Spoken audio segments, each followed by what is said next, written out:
안녕하세요, 로스티팬더입니다. 오늘은 동원 참치로 유명한 동원 F&B에 대해서 알아보겠습니다. 동원 F&B가 하는 비즈니스를 알아볼까요? 참치캔, 햄, 과일류, 찌개, 밥, 김, 김치, 그리고 유제품과 만두, 안주, 어묵, 분식 등 수많은 상품들을 판매하고 있습니다. 특히 주요 제품의 시장 점유율은 확대되고 있습니다. 참치캔은 국내 시장에서 점유율이 82.7%까지 올라와 있고, 그리고 동원 양반김도 23.8%까지 점유율이 확대되었습니다. 치즈도 21% 가까이 확대되었고, 죽도 43% 가까이 확장되었습니다. 이것은 국적별 매출액인데 1년에 한국에서 2조 9천억 원 정도의 매출액이 발생하고, 일본이 2,494억 원, 미국이 2,379억 원, 그리고 베트남을 포함한 기타 국가에서 3,400억 원 정도의 매출액이 발생합니다. 동원 F&B의 경영 실적을 보겠습니다.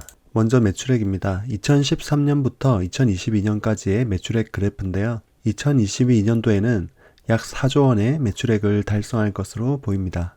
이것은 전년 대비 14.4% 성장한 수치이고요. 분기별 매출액을 보면 3분기 매출액은 전 분기 대비해서 16% 성장했고, 전년 대비해서 16% 성장했습니다. 분기별 매출액도 성장하는 트렌드를 유지하고 있습니다. 22년 예상 영업이익은 1220억이고, 이것은 전년 대비 마이너스 7% 하락한 수치입니다. 하락한 이유는 원재료 가격의 급등이 있습니다. 그렇지만 연도별로 전체적인 트렌드를 보면 영업이익과 순이익이 성장하고 있는 것을 알 수 있고요. 다만 영업이익률은 3에서 4% 정도이고, 순이익률은 2에서 3% 정도로 낮은 수치를 보이고 있습니다. 3분기 영업이익은 451억 원이고 순이익은 286억입니다. 영업이익은 21년 3쿼터를 제외하고는 가장 높은 영업이익 실적이고요. 순이익도 최근에 원재료 가격의 상승으로 낮았던 순이익에 비하면 양호한 수치를 기록했음을 알 수 있습니다. 그렇다면 향후 전망을 보겠습니다.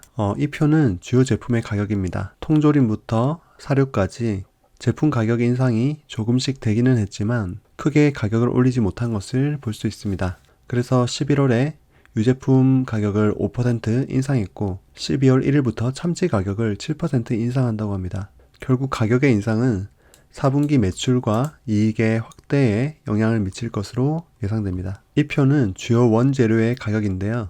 특히 참치를 비롯한 수산물과 소스와 옥수수의 원재료 가격인데 20년 3분기가 되면서 큰 폭으로 상승한 것을 볼 수 있습니다. 그래서 그동안 이익이 다소 감소했었고, 다만 향후의 원재료 가격을 예상하자면 22년 들어서 미국이 금리 인상을 하면서 또 재정 축소 정책을 쓰면서 대부분의 원재료의 가격이 급격하게 또 하락하는 모습을 보이고 있습니다. 동원 F&B가 수입하는 원재료들 또한 향후에 지속적으로 조금씩 하락할 것으로 예상이 되고 있습니다. 동원 F&B가 재무적으로 안전한 기업인지 보겠습니다. 부채 비율은 134%로 다소 높은 편입니다. 자본이 8,400억 원, 부채가 1조 1천억 원 정도가 되고요. 유동 비율은 131%로 양호한 상태입니다. 회사채 등급은 A+ 등급으로 양호한 편이고요. 당좌 비율은 68%로 좋지 않은 비율을 보이고 있습니다. 이것은 1년 안에 갚아야 되는 유동부채를 당좌 자산으로 다 커버하지 못하는 비율을 나타내기 때문입니다. 심각하다고 할 수는 없지만 다만 주의를 기울여야 할 필요가 있습니다. 이것은 동원 F&B의 이자 수익과 이자 비용이 나오는 부분인데요. 이자의 수익적인 부분은 약 5억 원이 늘은 반면에 이자 비용적인 부분에서 2분기에 34억 원의 이자 비용이 발생했는데 3분기에 47억으로 늘어난 것을 볼 수 있습니다. 그래서 22년 이자 비용을 전체를 예상해보면 약 170억 정도가 예상이 됩니다. 22년 순이익이 785억 원인 것을 감안하면 결코 작지 않은 이자 비용으로 인해서 순이익이 감소하는 부분이 있음을 알 수 있습니다. 동원 F&B의 투자 지표를 보겠습니다. 주가 13만 7천 원을 기준으로 시가총액은 5,287억 원입니다. 동원 F&B를 지금 전체를 산다고 했을 때 약 이 정도의 금액이 든다고 생각하면 됩니다. 퍼는 이익 대비 가격인데 7.2배로 코스피 음식료 평균 퍼인 13.7%에 비해서 저평가되어 있는 것을 알 수 있고요. ROE는 동원 F&B가 투자한 자본 대비 얼마나 이익을 내냐에 대한 부분인데 8.6%로 다소 양호한 수치를 보이고 있습니다. 하지만 보통 부채 비율이 높은 기업들이 ROE가 조금 높게 나오는 경향도 있긴 있습니다.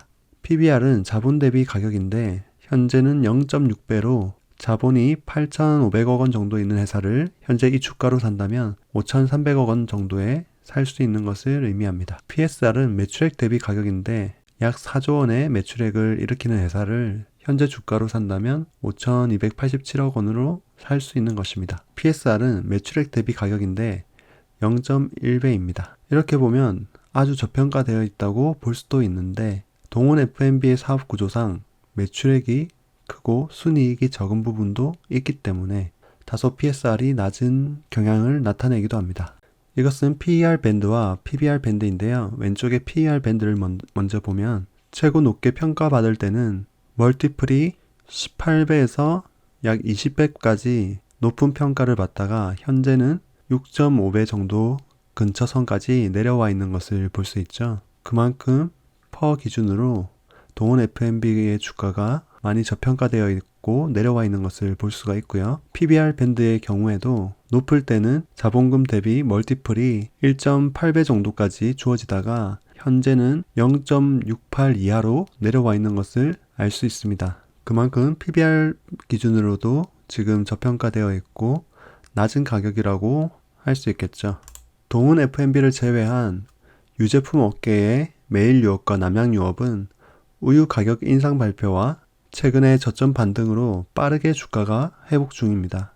원래 저점에서 반등이 조금 있었는데 우유 가격 인상이 발표되면서 빠르게 반등한 모습을 보이고 있고요. 다만 동원 F&B도 유제품을 포함하고 있는데 그것이 크게 영향을 미치지 못했고 심지어 12월에 참치 가격 인상을 현재 발표한 상황인데 아직까지 그것을 반영하지는 못하고 있는 모습을 보이고 있습니다. 보시면 지지선과 저항선이 있고요. 주가가 빠르게 떨어지면서 한 번씩 반등을 시도했는데 21선에 부딪히면서 주봉이 계속해서 한 번씩 떨어지는 모습을 보여줬습니다.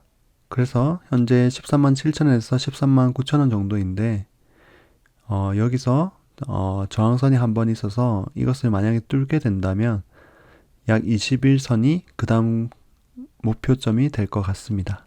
동원 F&B의 매출 실적을 우리가 살펴봤듯이 원재료 가격의 인상에도 불구하고 나름 호실적을 보였는데요. 그럼에도 불구하고 주가 반등이 느린 이유를 좀 찾아봤습니다. 투자의 책을 보면 간혹 사람들이 아무도 관심이 없고 거의 담배꽁초처럼 버려진 것을 꽁초 투자라고도 하는데요. 지금 동원 F&B의 주가를 보면 약간 그런 상태인 것처럼 보이기는 합니다. 제가 찾아봤을 때 한 두 가지 정도의 이유가 있었는데 첫 번째는 발행 주식의 수가 매우 낮다는 것입니다. 발행 주식 수가 약 385만 주가 되는데 이것은 제가 최근에 조사했던 그 기업들 중에 월등히 낮은 주식수를 보이고 있습니다. 심지어 동원 F&B의 지분을 동원그룹의 회사들이 가지고 있는 것을 감안할 때 실제 유통 주식수는 이 주식수의 약 20% 정도로 예상이 됩니다. 거기에 또 연기금이 많은 부분을 또 가지고 있기 때문에 실질적으로 유통되는 주식수가 정말 작다는 거죠. 그러다 보니까 조금의 거래에도 가격이 급격히 하락하기도 하고 또 이후에 조금의 거래에도 가격 상승이 또 나올 수가 있습니다. 그리고 동원 F&B는 IR 공고를 2020년 이후로 하지 않고 있습니다. 최근에 다른 기업들은 IR을 통해서 자산운용사나 신문기자들을 불러서 기업의 실적과 전망에 대해서 홍보하는 그런 활동을 많이 하고 있는데요. 동원 F&B는 그런 활동을 하지 않다 보니까 아무래도 소외되는 부분도 많이 있는 것 같습니다.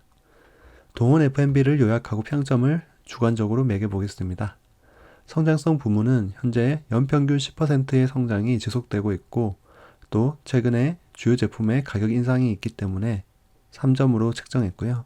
수익성 부문은 한 분기도 적자가 없었던 부분과 수익이 꾸준하기는 하지만 또 금융 비용 등을 감당하느라 낮은 이익률이 있는 부분을 감안해서 2.5점으로 책정했습니다. 안정성 부문은 다소 높은 부채 비율과 낮은 당좌 비율을 감안해서 2점으로 책정했고요.